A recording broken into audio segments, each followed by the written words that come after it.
আমি আপনাদের কথা দিচ্ছি, সমস্ত হত্যা, সমস্ত অন্যায়ের বিচার আমরা করব। আপনারা সেনাবাহিনীর প্রতি আস্থা রাখেন, সশস্ত্র বাহিনীর প্রতি আস্থা রাখেন। আমি সমস্ত দায়িত্ব নিচ্ছি, আপনাদের জানমাল, এবং আপনাদেরকে আমি কথা দিচ্ছি যে আপনারা আশাহত হবেন না। ইনশাল্লাহ আপনাদের যত দাবি আছে সেই দাবিগুলো আমরা পূরণ করব এবং দেশে একটা শান্তি শৃঙ্খলা ফিরিয়ে নিয়ে আসব। আপনারা আমার সাথে সহযোগিতা করেন। দয়া করে আর এই ভাঙচুর, হত্যা, মারামারি, সংঘর্ষ এগুলো থেকে বিরত হন। আমি নিশ্চিত যে আপনারা যদি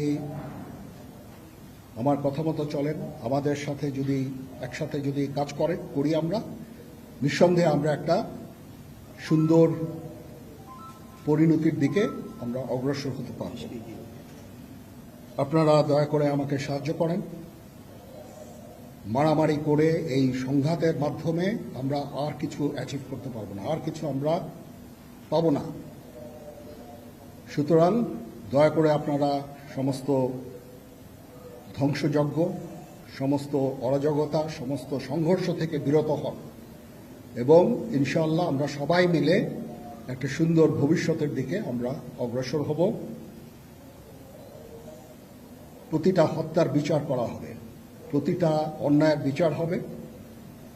আমরা আজকে সুন্দরভাবে কথা বলেছি। সমস্ত দলের প্রধান দলের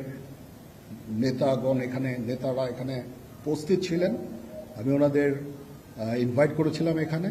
ওনারা ভেরি নাইস অফ দেম যে ওনারা এসেছেন, অ্যান্ড আমরা একটা সুন্দর আলোচনা করেছি এবং এই আলোচনাটা ফলপ্রসূ হবে বলে আমি মনে করছি এবং আমরা একটা সুন্দর একটা ইন্টারিম গভর্নমেন্ট ফর্ম করে আমরা দেশ পরিচালনা করব।